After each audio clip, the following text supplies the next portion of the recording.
you find facts that all seem to line up in support of the theory of explosive controlled demolition. This is science that we're looking at.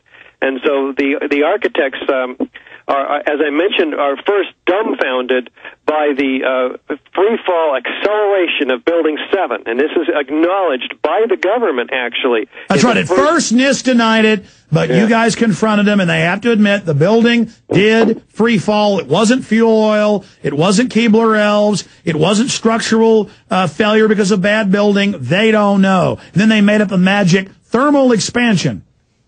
And this thermal expansion is their magic bullet. They first of all, they claim that there are massive fires on floors 12 and 13 during the last couple hours of the building, but the photos and videos show those fires out in that area the last hour and a half of the building, and this is at the area of column 79 under the east penthouse.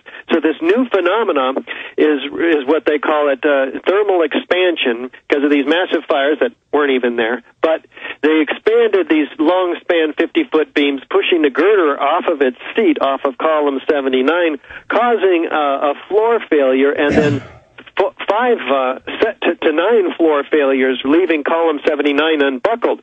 So what then happens is an internal cascading and failure of the building a few seconds prior to the overall building coming down. The problem is that would require 400 structural steel connections to fail per second in order, and their model shows actually like sand, just all of these beams just giving up the ghost all of a sudden in all of these columns. Which is ridiculous in the few, as you know, as an architect and engineer, but for those that don't, there have been a few older buildings where small areas have collapsed under the main structure, and that's how it is. It's not symmetrical. You don't have a building with unsymmetrical fires that couldn't bring it down anyways, magically falling straight down, unless it's, boom, a controlled demolition. Well, in order to bring a building straight down symmetrically into its own footprint and at free fall acceleration, you have to take out at least the core columns. There's 24 of them within a tenth of a second of each other, precisely timed synchronistically floor by floor. And so the fire doesn't have this level of precision, and people really get that part of it as well. Exactly. Jawas didn't attack the sand crawler, but we're made to think they did. Only Imperial stormtroopers are so precise. Yes. And so the acknowledged, NIST previously actually acknowledged, this is the National Institute for Standards and Technology responsible for the report, they previously acknowledged that if the building did free fall, that would mean there would be no structure. Now they acknowledge the free fall, but they don't acknowledge the implications that those columns had to have been forcibly removed in order to facilitate it. All right, stay there, Richard. Got to come back. We're going to come back and talk about more of the evidence and all the science building, how you see the crisis coming up in the future of the establishment story. The good old folks at New Silver Solution. And the website is supernaturalsilver.com. Supernaturalsilver.com.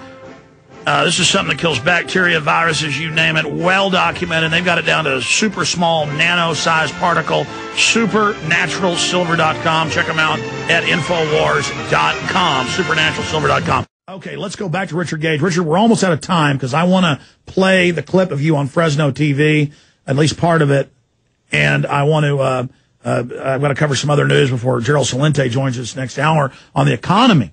But again, going over the evidence, it's incontrovertible. It's been peer-reviewed. This is really upsetting the debunkers. And I know you've taken a lot of threats and things, and I just want to commend your spirit. Thank you, Alex. I haven't actually received threats, but oh, really? I've seen the threats on the web to you. Well, don't forward them to me. I don't want to see them then. Okay. I'm happy in my blissful mission here of educating architects, and I don't actually go to the debunker websites. I don't want to. But you have gotten a lot of bizarre phone calls and things. I haven't gotten any phone calls. Nobody really knows my phone number, as a matter of fact, and or where I live, which is the way I want it. But we're totally. I thought I'd talked to you in the past. I thought you said that had happened, but I'm glad I must be thinking of somebody else. But go ahead. Yeah. I just wanted to introduce. You brought up the concept of these peer-reviewed papers. Dr. Jones's work is so important here. Several first responders, ironworkers, and others have found this molten metal underneath all three high-rise buildings after the collapses. And, in fact, it's pouring out of the side of the South Tower. And it turns out to be molten iron. Dr. Jones has confirmed that this is not melted structural steel. He's confirmed that it has in it the evidence, the chemical evidence of thermite, an incendiary used by the military to cut through steel like a hot knife through butter. And not only this molten metal has in it this iron, aluminum, oxygen, fluorine, manganese, but the spheres that you've talked about on your show before are ubiquitous, millions, billions of them throughout the dust samples, and independent scientists with independent samples have confirmed this. In fact, R.J. Lee has confirmed molten iron spheres smaller than a human hair. Yeah, they put them through these, spectrographs, or what are these different tools that electrons scan, and it all has the exact chemical makeup of the byproducts of thermite. Then they even find thermite chips separately. Well, that's the big step, and Dr. Jones has found hundreds and hundreds of these chips in the samples, and by weight he estimates that there'd be 9 tons of this unignited thermite, and there's even more ignited thermite spheres, but the unignited thermite chips turn out to be extremely small particles of aluminum and iron oxide and other particles 1,000 times smaller than a human hair.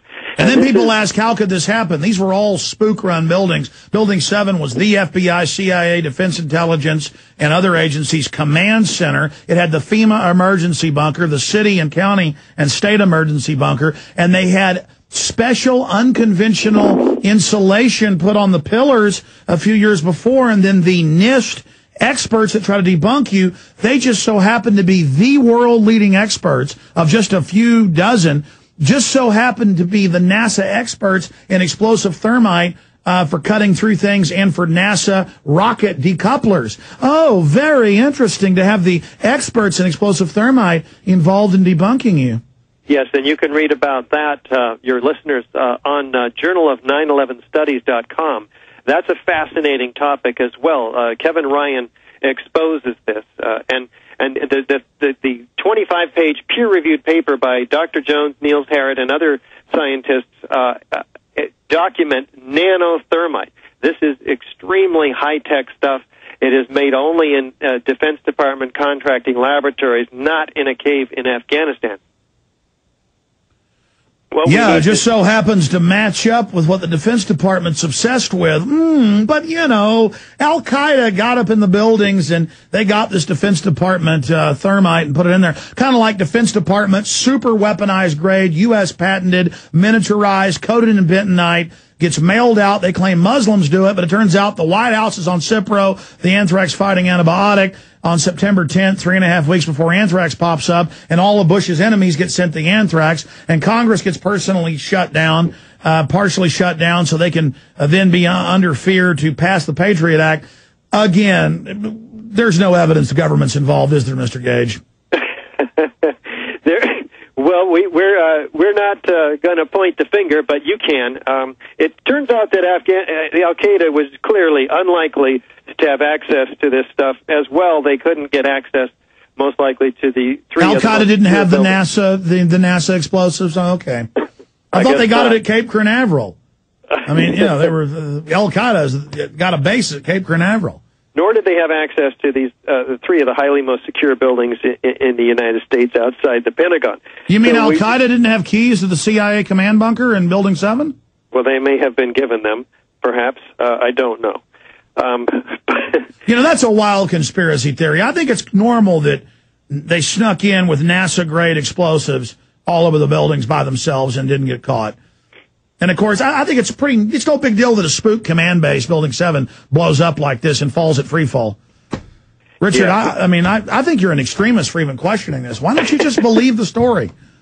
I can't. In fact, I'm not even working anymore. I'm earning half the salary working for architects and engineers for 9/11 Truth that I was full-time as an architect, but I don't have time. That's right. You have built some anymore. You built some big buildings, and I mean, you had a pretty successful business. Tell folks about that. Well, I was managing, or helping to manage, a $400 million project in Nevada for General Growth, one of the largest mall firms, and this had 1,200 tons of steel framing in 6 malls, basically in a row, and including a mid-rise office space.